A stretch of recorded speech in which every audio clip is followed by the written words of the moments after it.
Para que no sea todo tan teórico, vamos a hacer una actividad práctica. Esta actividad práctica, obviamente si la charla es como sobre dinero, va a ser con dinero. ¿Qué se hace con el dinero? Pues se da y tal. Entonces voy a pasar el cepillo. Como veis, tengo un cepillo con aspiraciones. Es un cepillo que no podéis decir que es que no cabía más. Pensad que la alternativa es pasar la gorra, pero la gorra no queda digno. Iba a sacar una señorita así espectacular para que sonriendo soltarais, pero tenía dos problemas. Primero, que me acusarais de sexista, y otro peor es que si cojo a una, las otras dicen, ¿y esa por qué? ¿Qué tiene esa que no tenga yo? Entonces Luigi va a hacerlo por mí.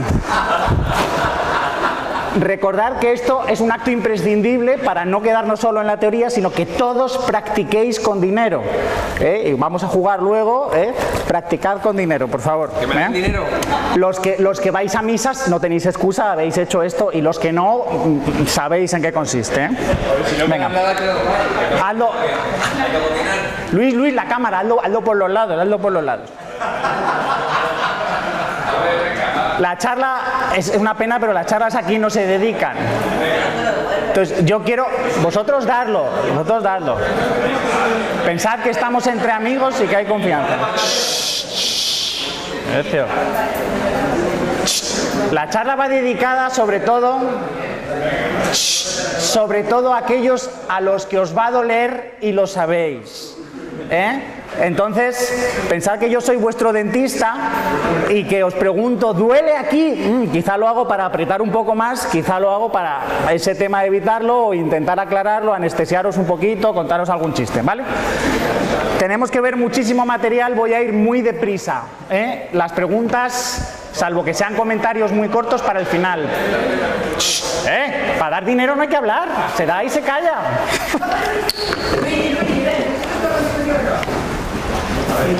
Venga, rápido. Tengo que decir agentes autónomos autopoyéticos, ya me lo quito de encima y vamos al mercado. En los mercados, bueno, ya, parad. Bueno, Bastos quiere dar.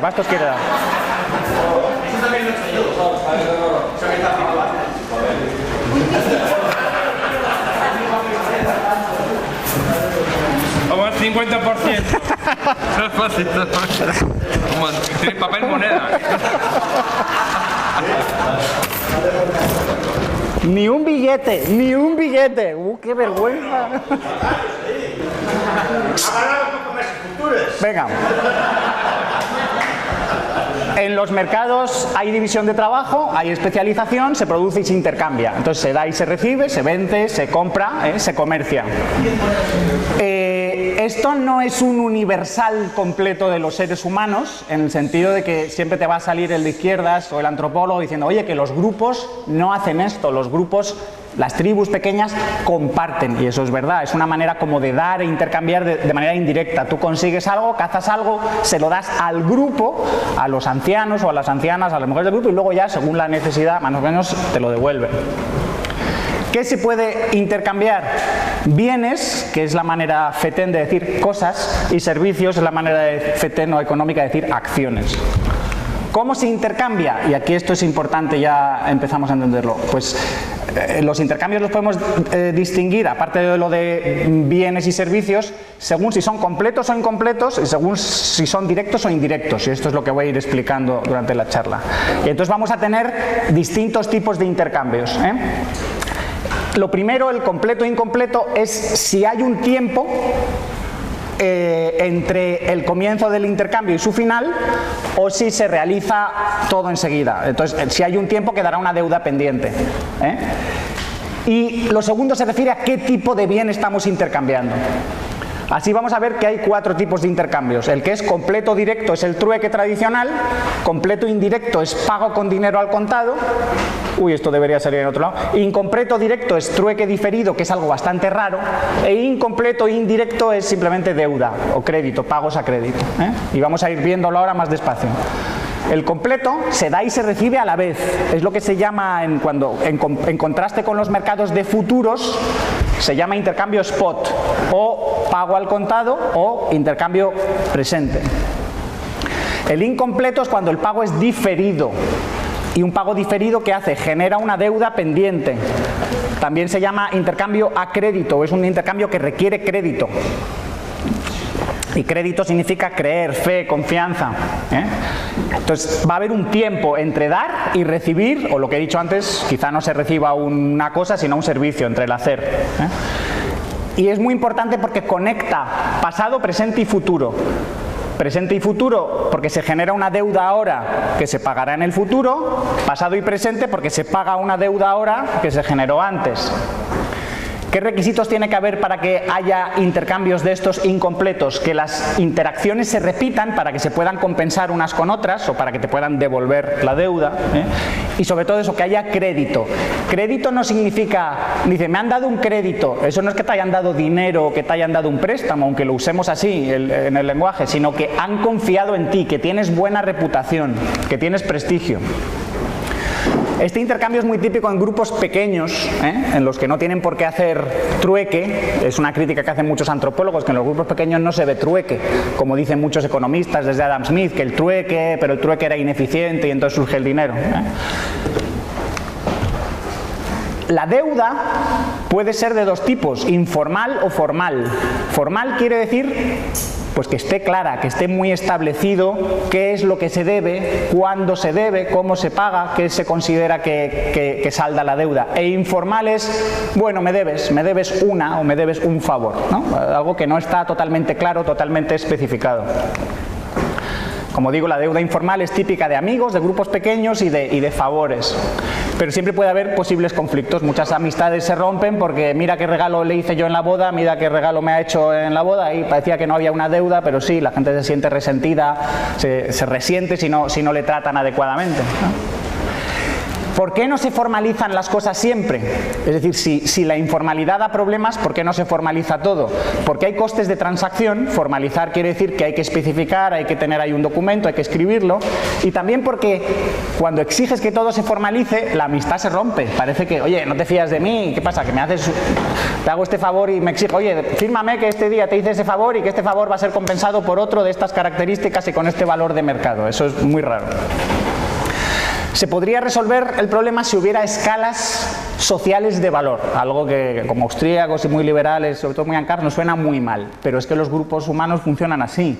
Tienen criterios de justicia, es decir, este precio no es justo, porque no es el que tradicionalmente se ha pagado, luego la gente se enfada, Y, de verdad, si ya vamos avanzando en una economía, sí vamos a necesitar formalizar. Y formalizar va a ser, pues eso, que haya documentos, que esté por escrito en papel o escrito en una tablilla de arcilla.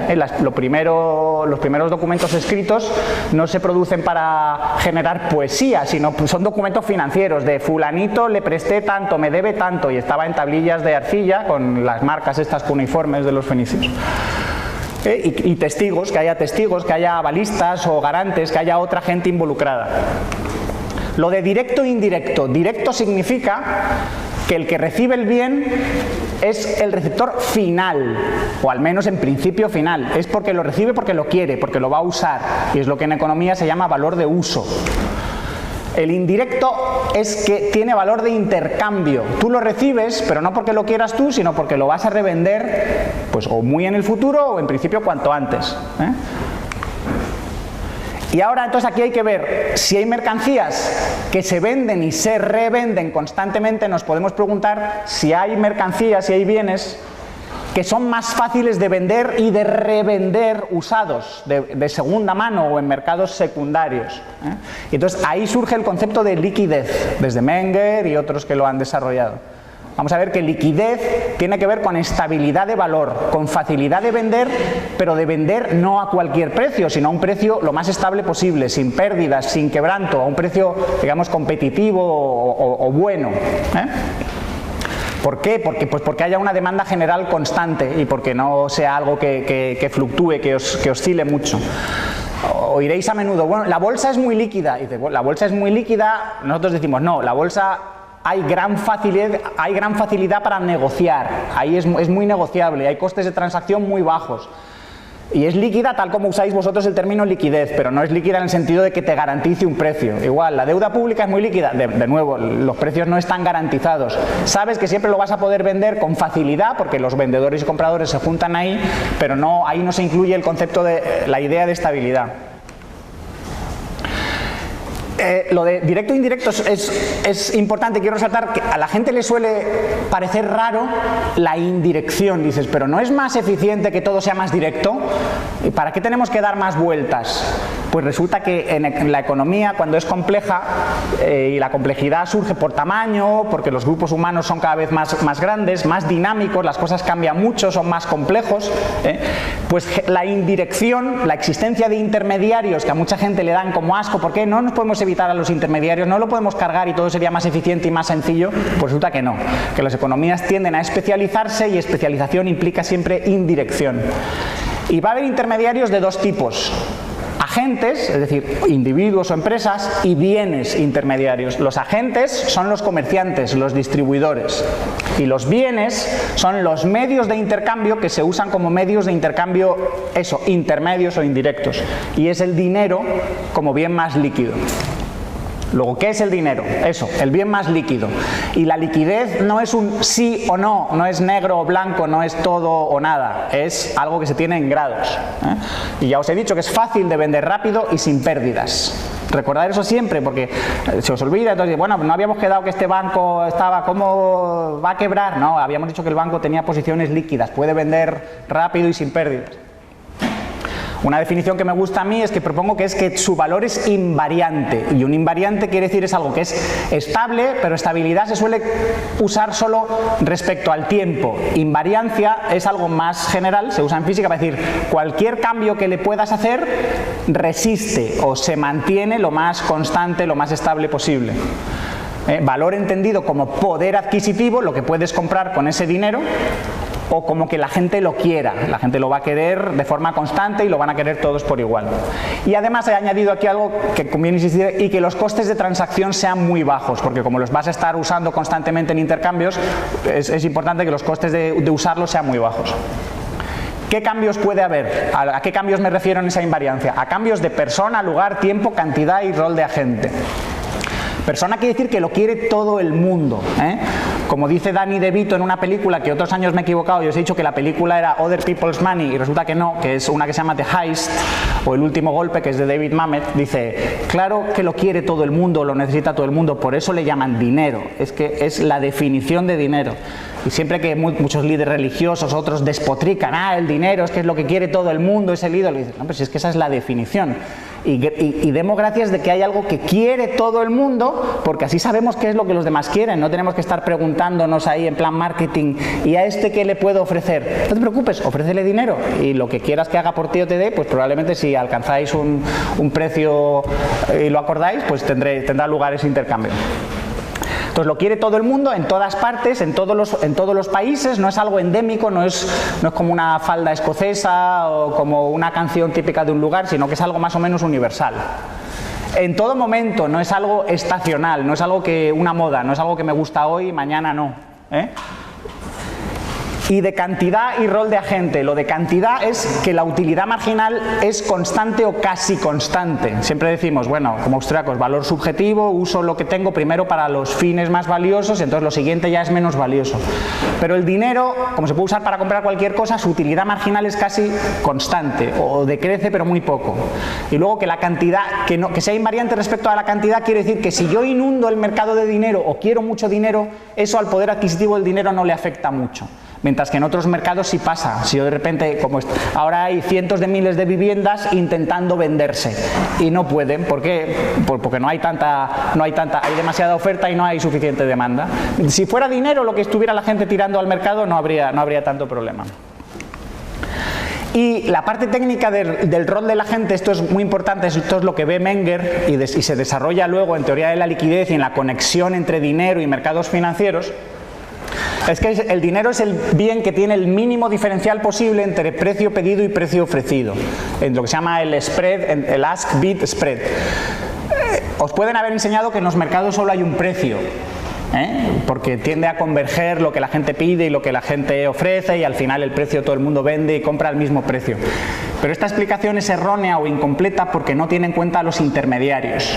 En los mercados suele haber intermediarios entre los que compran y los que venden. Si yo estoy aquí de intermediario, los que compran no van directamente a los que venden a decirles, oye, véndeme esto, sino el que vende me lo vende primero a mí como intermediario y yo se lo revendo al que compra.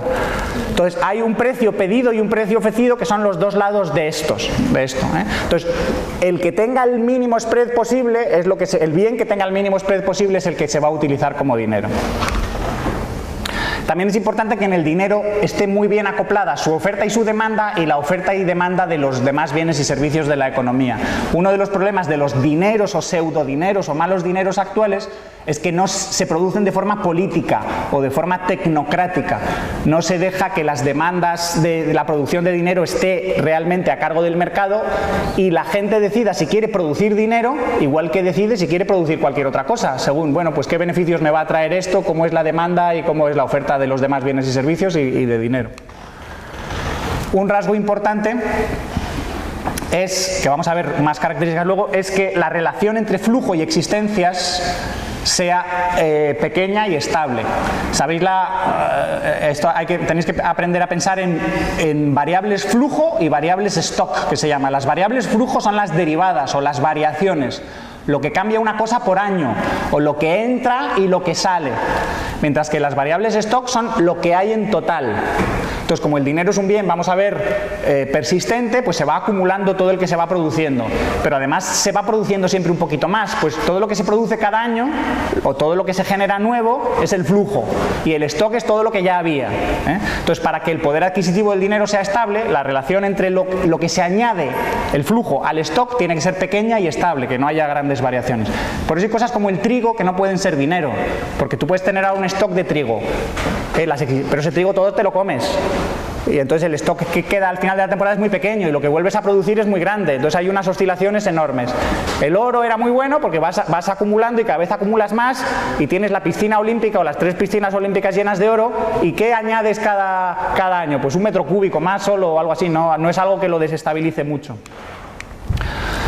Funciones del dinero, muy importantes, 3 o 4 según veamos. La primera, ya lo hemos dicho, medio de intercambio indirecto de uso generalizado, aunque aquí hay que tener cuidado, ojo con los sustitutos, porque podemos ver, un momento, los billetes y las monedas que alguno me habéis dado, ¿son dinero? ¿Son dinero en sentido estricto?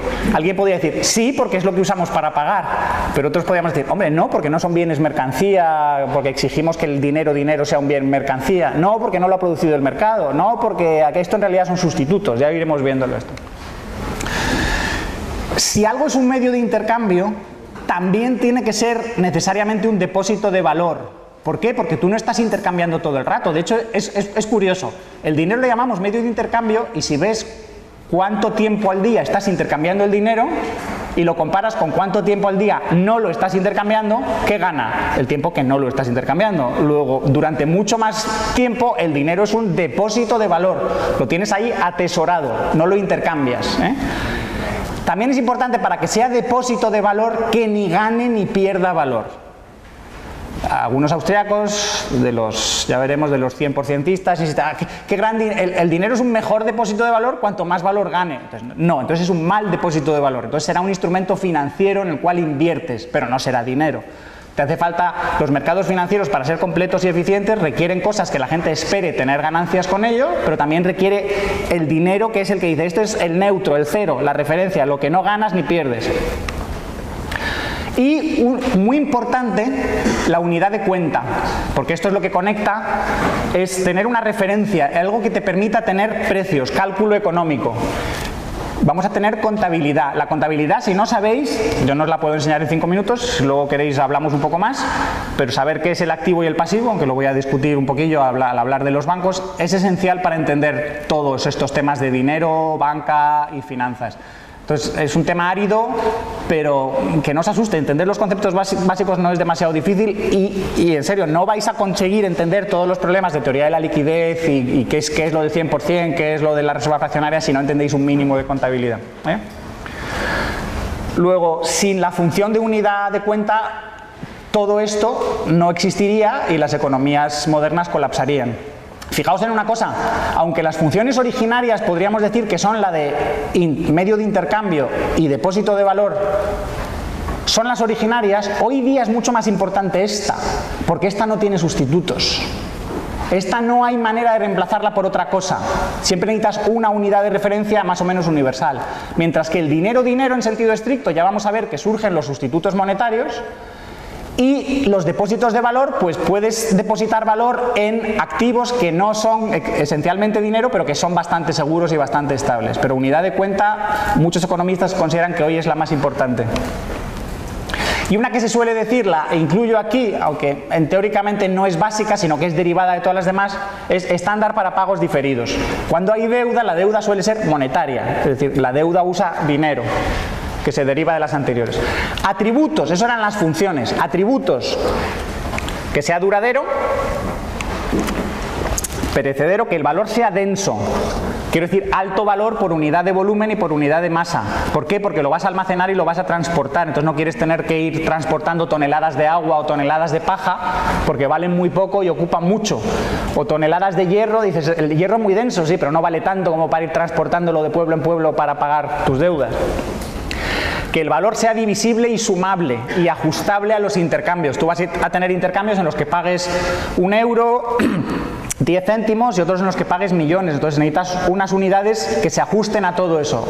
Porque se dice, los diamantes, ¿por qué son mal dinero? Porque no puedes cargarte un diamante. Si te cargas un diamante, el valor no lo reduces a la mitad, ¿no? Tiene que haber una relación lineal entre la cantidad de lo que estás usando y su valor, ¿eh? Lo mismo, una vaca, el ganado, aquello de pecunia, pecuniario. ¿Por qué es mal dinero? Porque si la vaca la partes por la mitad, pues la matas y ya es una cosa distinta a una vaca y probablemente no vale lo mismo las dos mitades de una vaca que una vaca que todavía esté viva. Que sea reconocible fácilmente, y ojo con las falsificaciones, y que las unidades sean fungibles. Fungible quiere decir indistinguible, ¿eh? Como los electrones, que en física decimos que una vez has visto un electrón, los has visto todos. O una vez las mujeres decís que los hombres somos todos iguales, pues eso, los hombres somos fungibles para vosotras, ¿eh? Os da igual, os intercambian uno por otro, hoy este no es mi marido, que me da igual, me lo llevo a casa. Y las unidades fungibles pueden ser de dos tipos. Pueden ser o ya existentes o producidas. ¿Qué unidades fungibles existentes os imagináis? A ver, ¿os ocurren ejemplos de unidades fungibles existentes que no hay que crear, sino que la naturaleza produce ella sola? El oro. No, el oro no es fungible de forma existente. Las semillas no aparecen todas en formas más o menos estándar. Las semillas de cacao son, las habrá más pequeñitas y tal, pero más. Las conchas de los moluscos se han utilizado como dinero pues porque también son más o menos fungibles. De nuevo, más o menos, las unidades pueden más o menos cambiar, ¿eh? Y las producidas son las monedas de oro. La moneda de oro, la moneda de plata, evolutivamente se come y gana a los demás porque esto es algo que una vez hemos inventado la metalurgia podemos estandarizar al máximo, ¿eh? De tal manera que todo el mundo lo reconoce y lo puede usar sin estar ahí con una balanza pesando cuánto oro hay aquí y con un arsenal químico viendo si aquello es puro o no es puro. Origen y evolución del dinero, un poco por encima. Rayo luego os hablará un poco más de esto porque el debate de la teoría monetaria moderna incide mucho sobre esto. Lo que decimos los austriacos, sobre todo mengerianos, y creo que es la explicación mejor, aunque ambas son complementarias, es que el dinero es una institución social evolutiva. ¿Y qué quiere decir esto? Varias cosas, ¿eh? Es algo que emerge de forma espontánea.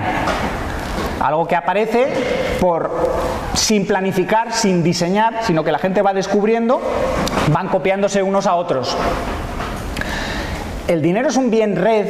Quiere decir que el hecho de que lo uses y sea útil depende de que todos los demás también lo usen y les sea útil y sepan. Es como los teléfonos. Si solo una persona tiene un teléfono, aquello no sirve de nada. Si dos personas tienen un teléfono, sirve, pero solo para esos dos y para poco. Cuantas más personas tengan teléfono, más útil es el teléfono. Pues cuanta más gente no es que tenga dinero, sino que lo utilice, mejor, porque se lo puedes dar a todo el mundo y lo puedes recibir de todo el mundo, ¿eh? Pero el dinero no es un bien público. Si oís a alguien ya decir el dinero, bien público, ya sabéis, chaval, no, de esto no sabes, vamos a aclarar qué es el dinero, defíneme qué entiendes como bien público, a ver si es aquello de no rivalidad en el consumo y no excluibilidad, porque el dinero no tiene ninguna de las características, y si no lo ves, vamos a jugar con él como hemos jugado antes. Una institución, lo que es una institución es simplemente un patrón de conducta repetido. Y si sabéis teoría de la cultura evolutiva memética, es un meme común, una idea copiada. El dinero es una idea, en el sentido, bueno, el dinero luego es algo, pero sobre todo lo importante es ¿qué hago con esto? ¿Qué hago con esta moneda? Pues sabes que la gente la usa como medio de pago para intercambiar.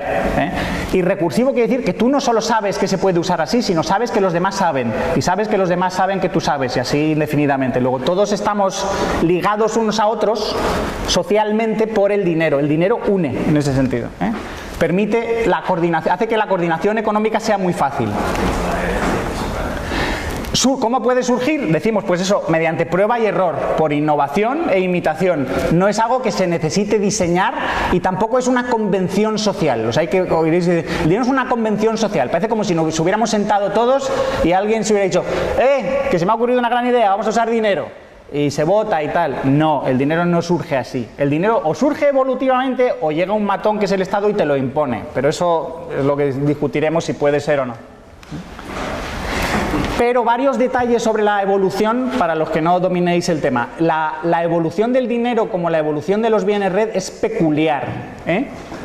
Se suele hablar de que puede haber equilibrio, lo que se llama equilibrios puntuados, con estabilidad y transiciones bruscas. Es decir, cuando digáis, bueno, los dineros que compitan entre sí, ya se irá viendo cuál es el mejor. Sí, pero los dineros ya establecidos tienen una gran ventaja, tienen inercia, todo el mundo ya sabe lo que son y sabe cómo usarlos. Mientras que los nuevos no los conoce nadie, no hay procesos de realimentación positiva fuertes quizá, o cuando los haya ganarán.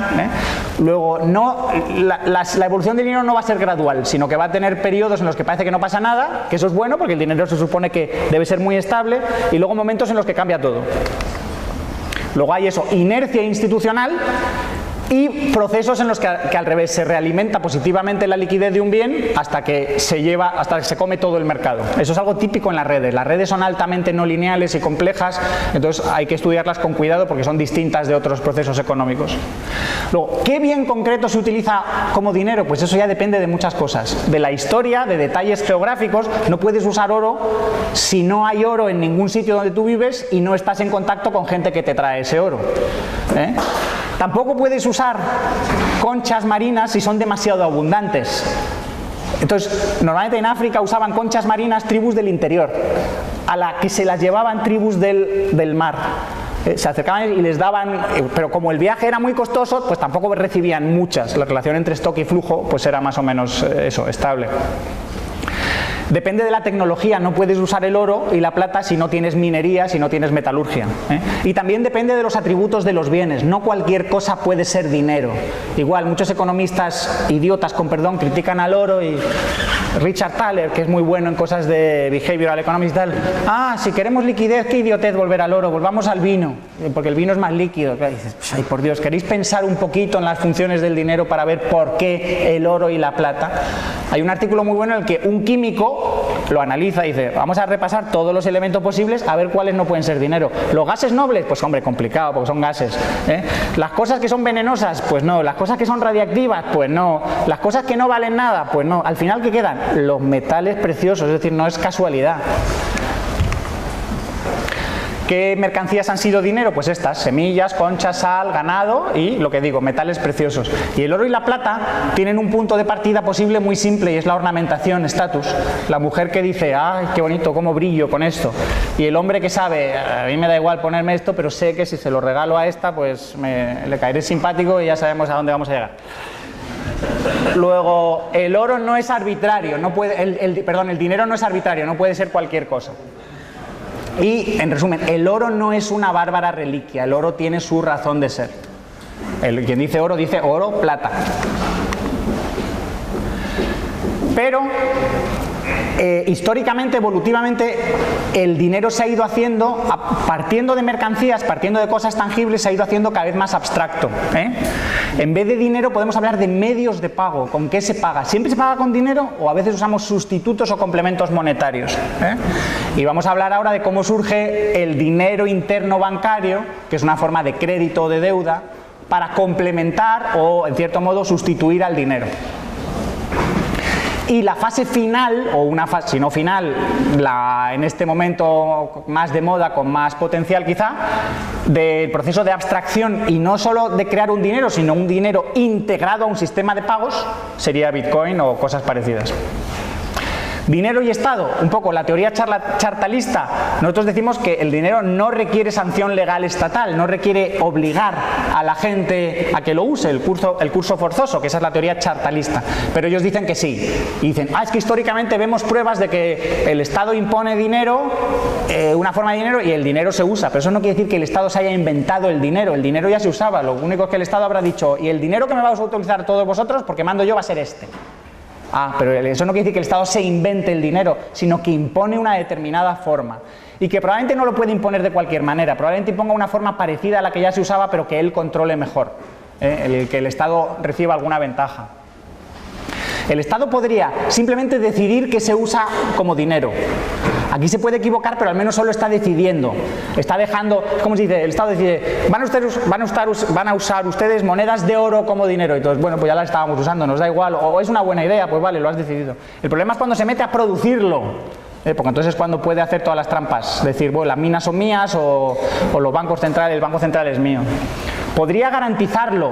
Por ejemplo, se dice, ¿qué hace el Estado? A través de la Casa de la Moneda simplemente te acuña el oro, te dice, te garantizo que estos son 100 gramos de oro, con una pureza del 99%. Y lo puede hacer en régimen de monopolio o no, permitiendo la competencia. El problema es que como el Estado es el monopolio de la coacción, pues suele hacer trampa, y en la historia del dinero vemos la tendencia a devaluarlo, a la inflación, que simplemente quedarse él con parte y darte a ti dinero de mala calidad y decir, lo tienes que utilizar como si valiera lo que antes valía, que ahora ya no vale porque me he quedado yo una buena parte. Y un peligro del dinero y el Estado es que el dinero une mucho. Pero si el Estado lo monopoliza, va a unir a un grupo y lo va a separar del resto, porque va a decir, nosotros como grupo gestionado por este Estado utilizamos este dinero, nos cohesionamos mucho, pero nos separamos de estos otros que utilizan otro dinero, y luego ya es más difícil la coordinación social y económica entre grupos. Y es típico en casos de guerra. O sea, el que el Estado controle el dinero favorece la guerra, o a veces hay autores que intentan justificarlo y dicen, bueno, si vas a perder una guerra, consigue recursos como sea. Si los impuestos no se pagan y la deuda no te la compran, crea inflación, monopoliza tú el control del dinero y crea inflación para al menos no perder la guerra. ¿Problemas del dinero o por qué se recurre a sustitutos monetarios?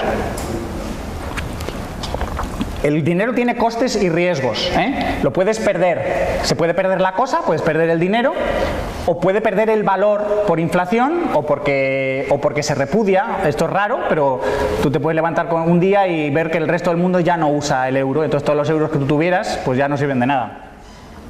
Te lo pueden robar o puede resultar que es falso, que te han dado una moneda que era falsa. Y también hay costes de protección. Muchos análisis del dinero dicen, bueno, el dinero tiene costes de almacenamiento y transporte bajos. Ya, pero son bajos si hay ladrones. Cuando hay ladrones, veis que los bancos tienen cámaras acorazadas que no las regalan, y los guardas de seguridad que custodian el dinero hay que pagarlos. Y luego hay un coste de oportunidad de atesorar. Tío Gilito, por si no lo sabéis, no es un carácter real, histórico, es un carácter ficticio. Y Tío Gilito bañándose en una piscina de monedas de oro es incompatible con que el hombre sea rico e inteligente, porque los ricos no atesoran dinero, los ricos poseen muchos bienes que pueden vender a buen precio, pero atesorar dinero es decir, tengo un montón de riqueza en forma monetaria que no sirve para nada y no me la gasto. Luego, el coste de oportunidad es enorme, es todos los bienes que no compras por tener ese dinero ahí o todas las inversiones que no realizas por tener ese dinero ahí. Luego, la gente tiende a tener saldos de tesorería lo más pequeños posibles. Y aquí entraríamos en cómo de grandes, pues depende de la certidumbre que tengas sobre el futuro. Cuanto más cierto sea el futuro, menos saldos de tesorería necesitas. Cuando hay una crisis, la gente incrementa sus saldos de tesorería o se pone más líquido. ¿Por qué? Porque lo ve todo más negro y dice no sé cuándo voy a necesitar dinero o cuándo lo voy a obtener. Y también hay coste de producción. El dinero hay que producirlo. Para mantener un valor estable, no basta con dejar el que hay, sino que los mineros tienen que seguir produciendo más para que la masa monetaria crezca más o menos al mismo ritmo que la producción económica, si no cambia la velocidad de circulación. Lo que pasa es que la velocidad de circulación, salvo que las tecnologías de intercambio cambien mucho, pues también es relativamente constante, ¿eh? Milton Friedman calcula que si se usa oro, si se exige patrón oro, pero con reservas 100%, como exigen algunos los del dolor, el coste para la economía estaría pues entre el 1,5 y el 2% del PIB al año. Eso es una barbaridad, eso es muchísimo. Y por eso no hace falta que el Estado llegue y haya una diciendo de que... Dinero versus deuda. Para distinguir el dinero y la deuda, y también aquí para criticar a algunos autores que creen que el origen del dinero está en la deuda. El dinero es una institución social libre, no es un derecho ni una obligación, ¿eh? Por tener dinero no tienes derecho a nada, ni obliga a nadie a nada. Es un activo físico sin pasivo financiero, mientras que la deuda es una relación contractual entre dos partes, el deudor y acreedor, y luego quizá más como testigos o avalistas. Hay un pasivo y un activo. El deudor es el que tiene la obligación de pagar, el que tiene un pasivo, y el acreedor es el que tiene el derecho a cobrar, el activo. La deuda tiene un plazo, tiene un interés y un principal y unas garantías personales o reales, colateral o aval. Esto el dinero no tiene nada, no pinta nada el dinero de todo esto. Y dos orígenes posibles de la deuda, esto recordadlo por favor, porque otra cosa que se explica mal en economía cuando no se explica economía y no se explican bien las finanzas es que la gente cree que la deuda solo surge cuando alguien te presta dinero. Luego solo ven el tipo de interés en ese intercambio. Te presto dinero al 5% anual y para 10 años. Pero no, la deuda surge primero también en el pago diferido, en el pago a crédito. Lo que vimos al principio, los intercambios incompletos. O también en los préstamos monetarios. ¿Por qué tienen el valor o qué refleja el valor del dinero y la deuda? El dinero vale según su cantidad y su calidad real. Y esa cantidad está indicada en la moneda acuñada, pero eso es por conveniencia. La moneda pone, aquí hay, o esto es $1. Eso quiere decir que eran, no me acuerdo, 35 dólares era una onza de oro. Eran unidades de peso y unidades de calidad. Pero hay gente que confunde eso con que eso vale lo que diga. Si diga lo que diga, eso es lo que vale. Y dice, no, eso es la deuda. La deuda... Cuando tú tienes deuda, el lenguaje del documento indica el valor de esa deuda, pero porque eso es un documento. El dinero no es un documento, el dinero es una cosa, o al menos el dinero mercancía, que vale según la cantidad y la calidad.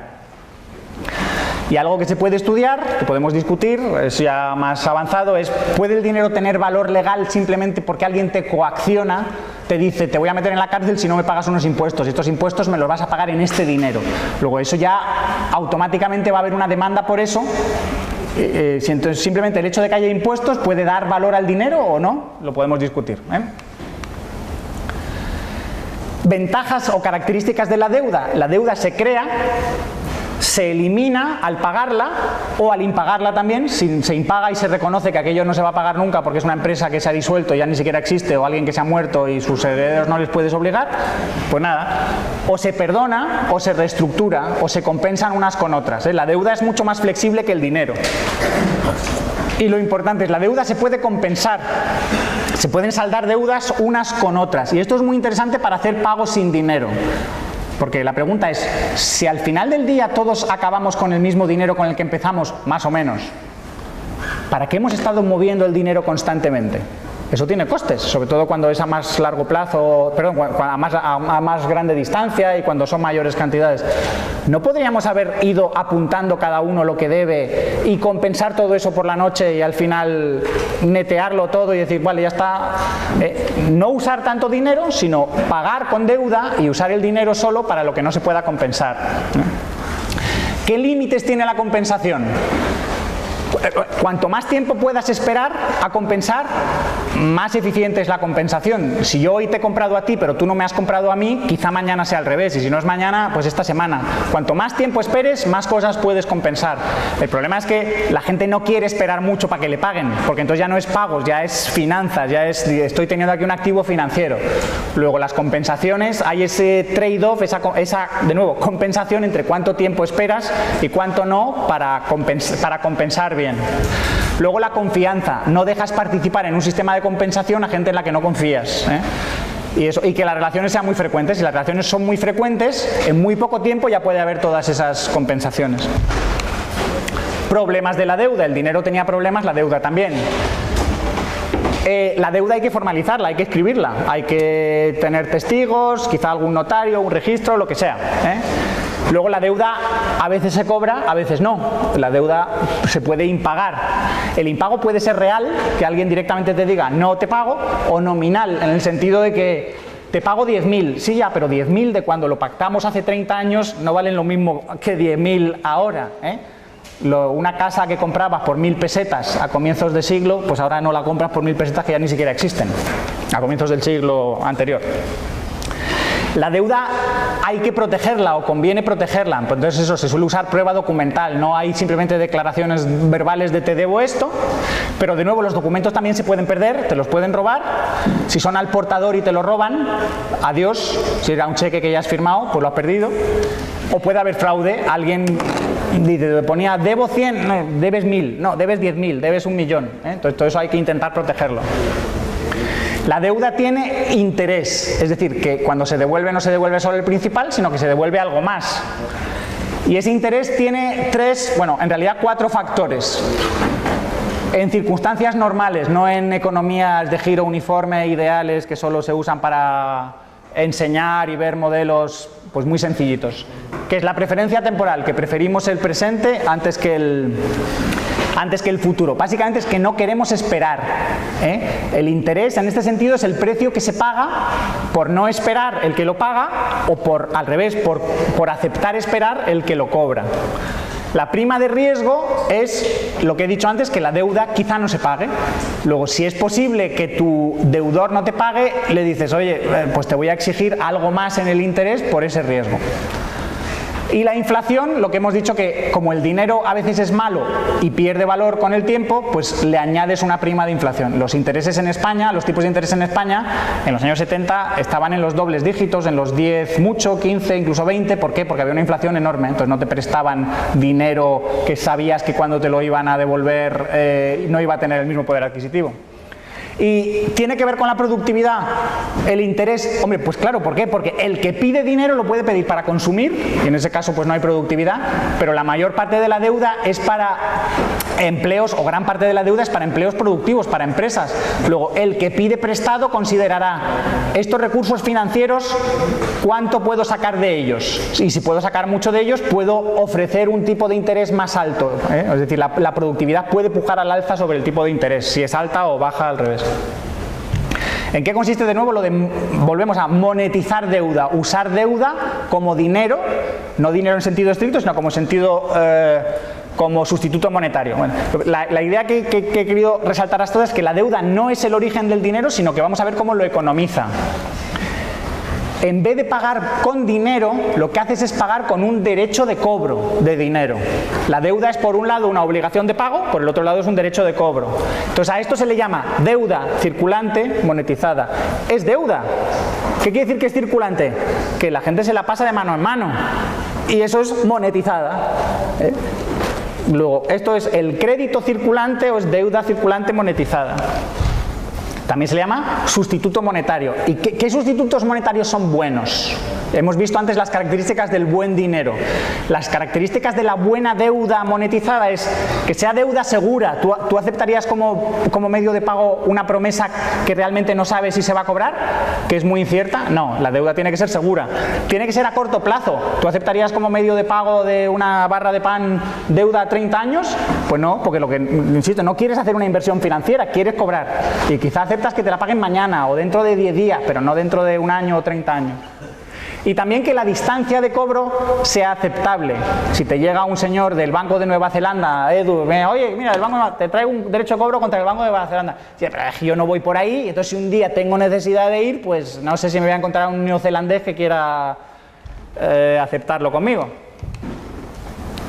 Entonces, estos derechos de cobro, cuando se usan como medio de pago, son dinero fiduciario. Fiduciario significa confianza, que hay una confianza. ¿Y confianza en qué? En que el emisor de esa deuda la va a convertir en dinero cuando se la reclames.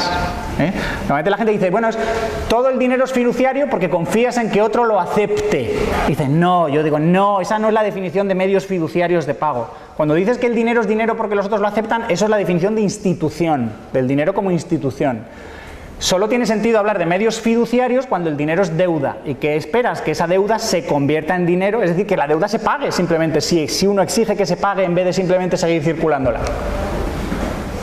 ¿Qué paridad hay entre el dinero y su sustituto? Es decir, si un papel dice, esto es un derecho a cobrar 100 monedas de oro, ¿eso va a valer exactamente 100? ¿Va a aceptarse igual que 100 monedas de oro? Pues probablemente sí, dependiendo de nuevo de la seguridad y la distancia. Si a mí me das un derecho de cobro en Nueva Zelanda, igual te digo, pues te voy a descontar un 10% por el viaje que tengo que hacer o por la incertidumbre. Pero si el cobro es seguro y cercano en tiempo y espacio, puede circular perfectamente a la par. Luego, sobre medios de pago, repasando, ¿qué alternativas hay? Trueque, relativamente raro, pero por si os sorprende, el trueque a menudo se usa en intercambios internacionales entre países, sobre todo en la antigua Unión Soviética o países con economías muy planificadas, como no tenían acceso a los mercados financieros porque nadie les prestaba, porque nadie se fiaba de ellos o eran muy improductivos, a veces intercambiaban, pues te doy gigatoneladas de trigo y tú me das 3 portaaviones, pues eso es trueque. Cambio con dinero, cambio con deuda propia, que quiere decir que tú dices, no te pago ahora, pero reconozco que te debo, y cambio con deuda ajena, deuda circulante. Según qué circunstancias, según qué coste, qué riesgo tenga cada una, según cuánto crédito haya en la sociedad, según cómo sean las instituciones legales y sociales, que esté prohibido, que esté permitido, se usará una combinación de estas 4. ¿Cuál es la combinación más eficiente? Pues un dinero que sea rígido, el dinero base, un dinero mercancía como el oro y la plata, que proporciona disciplina, con un sistema de crédito flexible, suficientemente flexible, pero con la disciplina de que hay que pagarlo en oro si realmente te lo reclaman. Si solo tuvieras dinero sería demasiado rígido, y si solo tuvieras crédito, sin la disciplina de tener que pagarlo en dinero, sería demasiado flexible. El crédito circulante del que ya hemos hablado podría pasar en una tribu. En una tribu se paga crédito en el sentido de que tú haces un favor a otro o le entregas a tu hija en matrimonio o le haces un gran favor, le salvas la vida y el otro te debe un favor. Eso es pago a crédito, pero en una tribu el crédito no circula. En una tribu la gente no va, oye, que este me debe un favor, ¿me haces tú un favor a cambio de que yo te traspaso el favor de este otro? El crédito es, digamos, ahí personal, no se transfiere. Pero entre comerciantes que tenían relaciones frecuentes y ya eran gente más técnica y más viva, dicen, sí, pues yo te voy pagando con deuda, con derechos de cobros que tengo contra otro. Tradicionalmente lo que se usaba eran unos documentos, unos instrumentos que se llamaban letras reales. Reales quiere decir no del rey, sino reales de que eran verdaderas. Porque había letras tramposas, digamos, real quiere decir que está respaldada por una actividad comercial y que tiene una garantía, unas mercancías que existen ahí. Sobre bienes líquidos es aquellos bienes que aparte del dinero también son de valor muy estable, porque están a punto de ser vendidos ya. Y lo bueno que tiene es que están conectadas con la actividad económica. Los problemas que tienen las letras es que las letras no están estandarizadas, no había letras de 10, letras de 100, letras de 1000, sino que cada una podía ser según la cantidad del intercambio que fuera. Y también cómo gestionabas la confianza. Los comerciantes podían confiar entre sí, pero el resto de la gente quizá no conocía a los comerciantes o solo trataba con ellos muy de vez en cuando. ¿Qué hacen los bancos? Pues fijaros, los bancos hacen básicamente 2 funciones, gestionar pagos e intermediar finanzas. No son almacenes de dinero. Todos los ejemplos que os pongan del garaje, los bancos no son ni garajes ni guardarropas. No tienen ahí los depósitos para guardarlos y custodiarlos, sino son gestores de pagos y cobros con dinero interno bancario. Y por otro lado son intermediarios financieros. El problema que hay cuando descalzan plazos y riesgos. Respecto a la parte de pagos, los bancos lo que hacen es extender y gestionar el uso de pago con crédito circulante, con deuda. ¿Deuda de quiénes? De ellos. Ellos van a, por un lado, comprar esas letras reales y por otro lado, emitir su propia deuda en forma de billetes y depósitos y decir, usa mi deuda como medio de pago. Y tienes aquí una cuenta y yo te pago los recibos y aquí pagas todo, haces transferencias, haces todo lo que quieras. Emiten deuda propia, segura y a la vista, los billetes y los depósitos, que es mucho más conveniente que las letras reales y que es más útil que simplemente tener que usar dinero. Luego la reserva fraccionaria, esta es la parte del dolor, es perfectamente legítima y muchísimo más funcional que un sistema que funcione sin ella. Es un sistema que no usa solo el dinero como medio de pago, sino que usa dinero y activos líquidos. ¿Cómo se hacen los pagos entre clientes de un mismo banco? Pues apuntes contables internos que no requieren nada, más que este señor tenía en la cuenta estos derechos, ahora tiene menos, este ahora tiene más. Entre clientes de bancos distintos, o mueves dinero, o mueves el oro o lo que sea dinero, o tienes un banco de bancos, un banco central, aunque no tiene por qué ser estatal, en el que los bancos privados tienen cuentas y ahí se arreglan entre ellos. Esto se llama una cámara de compensación bancaria o banco central. ¿Cuál es la parte de finanzas? En las finanzas los bancos hacen intermediación financiera, no son los únicos intermediarios financieros, mientras que en el sistema de pagos sí son casi los únicos, esto no, un fondo de inversión no es un banco y también hace intermediación financiera. Entre ahorradores e inversores, para eso tienen un activo y un pasivo en su balance con deuda, con mayor plazo y riesgo. Aquí hay que distinguir entre banca comercial y banca de inversión. La banca de inversión no tiene depósitos, a la vista al menos, bueno, y de los otros normalmente tampoco, y no gestiona pagos. Lo que pasa es que los bancos, según la legislación de cada país, pueden hacer ambas cosas o no. Tienen que definirse legalmente como una cosa o la otra. En España, por ejemplo, hacen de todo. Gestionar el crédito, los bancos vistos de otra manera lo que hacen es gestionar el crédito, es una actividad puramente intelectual de decir, me fío de este señor y eso es crédito. Puede y quiere pagar lo debido y estas son las Cs, lo que se llaman las Cs del crédito. Carácter, quiere, es honrado. Capacidad, puede. Capital, tiene fondos propios. Si yo le voy a prestar a alguien para una empresa, voy a decir, oiga, además tiene fondos propios para que él se esté jugando su propio pellejo, o no tiene nada de fondos propios y todo se lo estoy prestando yo y si esto quiebra, a él le da igual, porque no ha perdido nada. Y colateral, qué garantías me ofrece, y condiciones, cuáles son las condiciones del crédito, qué tipo de interés le pongo, qué plazo. Y en el balance contable, si alguien no lo entiende, luego lo dibujamos o lo vemos. Aunque no hay que dibujarlo, normalmente se dibuja una cosa a la izquierda, otra a la derecha, pero es entender. El banco tiene en su balance activos, que pueden ser dinero o deudas, y pasivos, que también son depósitos a la vista y a plazo, otros préstamos, y los fondos propios, que es el pasivo no exigible. Lo que pasa es que la deuda tiene esos perfiles de tiempo y riesgo. Hay deuda a corto plazo, hay deuda a medio o largo plazo, deuda muy segura, deuda más incierta. Cuando los plazos y los riesgos están casados, o macheados, digamos, el banco es prudente, es líquido y solvente y no quiebra. ¿Qué tiene el banco en los activos? ¿Qué puede tener en los activos? Esto es lo que tenéis que ver porque hay gente que parece que piensa que si ve el banco como un almacén de dinero, el único activo del banco es dinero. Dice, no, el banco tiene reservas de dinero, pero también tiene letras reales, tradicionalmente, hoy ya no, hoy ya no se usan o apenas existen. Letras del Estado. Lo bueno de las letras del Estado es que son seguras y que son a muy corto plazo. Las letras son a corto plazo. El problema es que no tienen relación con la actividad comercial, tiene más relación con la actividad política. También puede tener bonos estatales e hipotecas, pero son seguros en el sentido que se van a cobrar, pero hay que esperar a vencimiento. Si las tuvieras que vender en un mercado secundario, el valor presente es variable. Aquí hay gente que está pasando bastante calor. Si queréis ¿encendéis esta? Porque está aquí la gente sudando desde hace un rato. Igual no es la temperatura, sino que está muy caliente, sí. La banca tiene activos, préstamos a empresas, además y al Estado, préstamos a consumo, particulares, y también puede tener acciones, que esto es lo más peligroso que puede tener un banco, porque las acciones son a plazo infinito y lo más arriesgado. ¿En qué consiste el descalce de plazos y riesgos y por qué se hace? Pues porque el interés crece con el plazo y el riesgo. Cuanto mayor sea el plazo de un préstamo, lo más probable es que el interés sea mayor. Y cuanto más incierto, más riesgo, el interés va a ser mayor. Luego, si yo soy intermediario financiero, vosotros sois mi pasivo y vosotros mi activo, vosotros me prestáis y yo os presto, si yo consigo que me prestéis barato, me prestáis a corto plazo y creéis que es muy seguro, entonces me prestáis muy barato.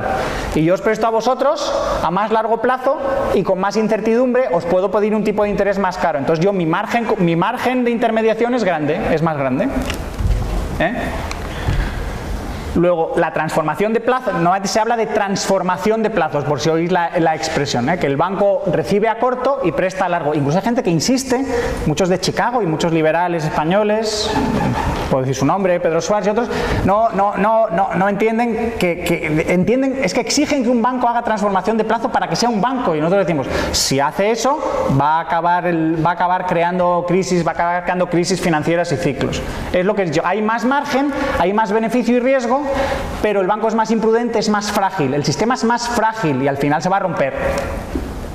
¿Cómo se rompe? Pues porque los activos pierden valor, como de repente pierden valor todas las hipotecas, o la deuda pública cuando sospechas que no se va a cobrar, o porque hay una corrida bancaria y entonces del lado de tu pasivo todo el mundo corre a retirarte los fondos. Entonces el banco, que era ilíquido, se convierte en insolvente. Es un problema financiero, no solo bancario, aunque hablo de mucho de los bancos. En esta crisis, en Estados Unidos, los responsables fueron la banca en la sombra, porque hacían esta maniobra, pero dentro de su balance, no como bancos, sino como intermediarios financieros. Entonces, por eso digo que hay canales alternativos a la banca que hay que considerar también. Macroeconómicamente, ¿qué es lo que produce esto? Expansión crediticia insostenible, descoordinación y ciclos.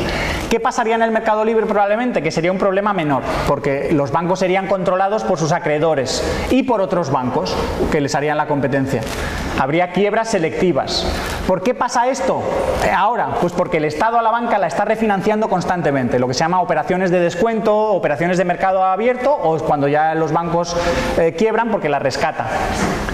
El Banco Central también se supone que está regulando qué capital deben tener según el riesgo de los activos, por ejemplo, las está supervisando, el Banco Central también marca el tipo de interés, entonces se supone que hay alguien vigilando todo eso. En realidad no lo está vigilando bien y por eso suceden los ciclos, porque lo está haciendo mal, sino que está fomentando todo lo que pasa. Los fondos de garantía de depósitos adormecen a los depositantes, es decir, la gente que tiene el dinero en su cuenta dice, ¿para qué me voy a fijar? ¿A mí qué más me da que este banco sea seguro? No, yo voy al que tengo cerca de mi casa o al que trabaja mi primo o mi cuñado, ya está. Al final a quien se rescata no es a los bancos, se rescata a sus acreedores. Los accionistas de los bancos, muchos han perdido mucho dinero, pero los acreedores probablemente no hayan perdido nada, porque es ellos los que exigen cobrarlo todo. ¿Y qué hace la banca al Estado?